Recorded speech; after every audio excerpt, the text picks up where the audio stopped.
खबर मध्य प्रदेश के हरदा से है, जहां किसान खाद की किल्लत से खासा परेशान हैं। किसानों को दिन व रात में भी खाद वितरण केंद्र पर अपने नंबर का इंतजार करना पड़ रहा है। दरअसल हरदा जिले में डीएपी खाद नहीं मिलने से किसान खाद के लिए परेशान हो रहे हैं, लेकिन विभागीय अधिकारी खाद की समस्याओं से किसानों को निजात नहीं दिला पा रहे हैं। बुधवार को हरदा के एमपी स्टेट एग्रो खाद वितरण केंद्र पर किसानों और कर्मचारियों के बीच बहस हो गई। किसानों ने हंगामा शुरू कर दिया है। हालांकि खाद वितरण केंद्र पर पुलिस बल मौजूद है और पुलिस की निगरानी में किसानों को खुद खाद दिया जा रहा है, मगर सवाल यह उठ रहा है कि किसानों को समय पर खाद क्यों नहीं मिल पा रहा है। किसान खाद के लिए मशक्कत कर रहा है। आपको बता दें कि क्षेत्र के किसान खाना पीना छोड़कर खाद वितरण केंद्र के बाहर रात गुजार कर रहे हैं, लेकिन उनको खाद नहीं मिल पाता। उन्होंने कहा कि गेहूं और चने की बुआई का समय नजदीक आ गया है, डीएपी खाद की ज़रूरत है। देखिए पूरी खबर मध्य प्रदेश के हरदा से संवाददाता मोहनलाल नागले के साथ। सर, किसान परेशान हो रहे हैं डीएपी यूरिया खाद के लिए, बताइए इस बारे में। अभी कल हमारी पारादीप कंपनी की 900 एमटी की डीएपी की रेक आई थी। उसका हमने आज सुव्यवस्थित तरीके से वितरण कराया है, जिसमें डीएमओ गोडाउन के 2 काउंटर थे। एमपी एग्रो का 1 काउंटर था और एक हमारा प्राइवेट का काउंटर था, वहाँ से हमने वितरित कराया। इसके साथ ही टीमंडी में भी 4 काउंटर स्थापित किए थे, जहाँ से डीएमओ गोडाउन से वितरण किया गया। इसके साथ खिड़किया में हमारे 2 काउंटर थे, वहाँ से डीएपी का वितरण किया गया और अच्छे तरीके से वितरण आज हुआ है। किसी प्रकार की कोई समस्या नहीं आई। किसानों के लिए बैठने के लिए व्यवस्था की गई, पानी की व्यवस्था की गई, मेडिकल टीम वहाँ पे थी मौजूद, अगर किसानों को कोई समस्या हो तो उसके निराकरण के लिए। और लगभग सभी किसानों को आज वितरित कर दिए गए 900 एमटी का खाद का। और आगामी 1 सप्ताह में हमारे पास लगभग 2 डीएपी की रेक आने वाली है, तो उससे लगभग हरदा जिले के किसानों की पूर्ति हो जाएगी। यूरिया तो पर्याप्त मात्रा में है, यूरिया की ऐसी कोई समस्या नहीं है, यूरिया की रेगुलर रेक आती जा रही है और डीएपी की भी शासन के द्वारा टाइम टू टाइम रेक आ रही है, तो पूर्ति हो जाएगी जितने किसानों की मांग हो।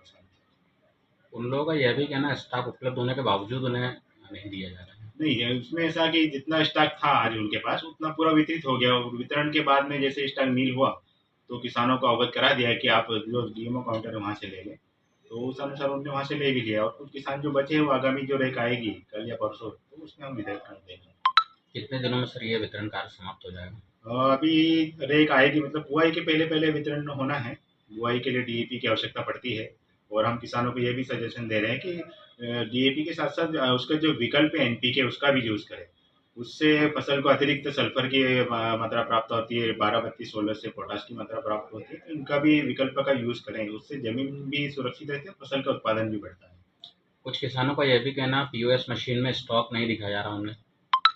नहीं, पीओएस मशीन में जब स्टॉक रहेगा जभी उसको किसान दे पाएंगे। अंगूठा लगता है उसमें, पूरा स्टॉक नील होता है, उसके बाद में वो मशीन बंद हो जाती है, स्टॉक नील हो जाता है उसका। पवन बिश्नोई, किसान आक्रोश मोर्चा के हूँ और किसान भी हूँ। आज के लिए मैं ये तीसरी बार लाइन लगा हूँ। यहाँ अभी नैनो यूरिया डीएपी बगैर किसानों की सहमति से दी जा रही थी। हमने खिड़की में बात भी की पीओएस मशीन वालों से, तो उनका कहना पड़ा भैया हमको आदेश है। जब हमने डीडीए से उनकी बात करी, उसके बाद बंद की उन्होंने। करीब से करीब दो बोरी के लिए जो आया था उसको भी डीएपी यूरिया नैनो यूरिया जलाई उन्होंने बिना सहमति। अभी आपको मिली डीएपी? नहीं मिली, अभी नहीं मिली। हम लाइन में लगे थे और एकदम से खिड़की बंद कर दी उन्होंने और काउंटर बंद कर दिए। अधिकारियों से भी निवेदन किया है कि पीओएस मशीन में जो स्टॉक है, जितनी भी यहाँ पीओएस मशीन है उसका स्टॉक हमको नील करके बताया जाए कि नील है, क्योंकि ये पीओएस मशीन बाद में बाहर जाके बड़े बड़े व्यापारियों या बड़े बड़े किसान नेताओं को दी जाती है। आपके अनुसार डीएपी यूरिया है यहाँ? हाँ है, और आपको नहीं दिया जा रहा है? बिल्कुल। डीएपी आप पीछे भी देख सकते हैं कि काफ़ी मात्रा में पड़ा है, लेकिन यह पीओएस मशीन में वो बता रहे हैं कि खत्म होगा। ये मौखिक रूप से हमको लिखित रूप से चाहिए कि स्टॉक नील है। समस्या कितनी? ये समस्या तो काफ़ी दिन से ये जानबूझ के समस्या बनी। डीएपी यूरिया की कोई कमी नहीं है, ये जानबूझ के कमी बन गई है। बोने का कितना क्या समय बचा है? बोने का कोई समय नहीं, डीएपी का समय बचा है बस। खेत हमारे तैयार है, बोनी की तैयारी करना है। अगर हम यहाँ पे लेट हुए तो आगे चल के हमको मूंग में बरसात का सामना करना पड़ेगा और हमारी मूंग की फसल भी गड़बड़ होगी। का प्रदीप यादव, कहाँ के निवासी हो आप? गोदड़ी तहसील चौरंगी जिला। क्या समस्या जा रही है आपको अभी यहाँ पे डीएपी और यूरिया को लेकर? समस्या ये है कि सर हम रात को 11 बजे आकर के यहाँ बैठे हैं रात भर से, और सुबह के टाइम भीड़ जमा हो गई। जमा होने के बाद 10 बजे चालू किया गया, लेकिन उसमें भी बहुत सारी समस्याएं, 4-4, 5-5 लाइनें बना ली, 1-1, 2-2 लाइन नहीं बनी, 4-4, 5-5 लाइन बना ली। भीड़ इतनी ज़्यादा हो रही थी, मतलब हम जैसे छोटे और बड़े बड़े लोग इसमें घुस गए तो धक्का मुक्की कर रहे थे। अभी किस एवरेज के हिसाब से आपको डीएपी और यूरिया दिया जा रहा है? 1 बोरी एकड़ के हिसाब से डीएपी और यूरिया मिल रहा है। और कोई परेशानी जा रही है आपको? और सर अभी मतलब वहाँ पर हम खड़े हुए थे, खिड़की के पास ही लगे थे, तो वहाँ पर 2 तार लगे हुए थे जिससे 4-5 लोगों को उसमें करंट लगा। 4-5 लोगों को पूरी लाइन को करंट लगा। क्या चाहते सब एक दूसरे से चिपके हुए थे। चिपके हुए थे। क्या चाहते हैं आप उसमें?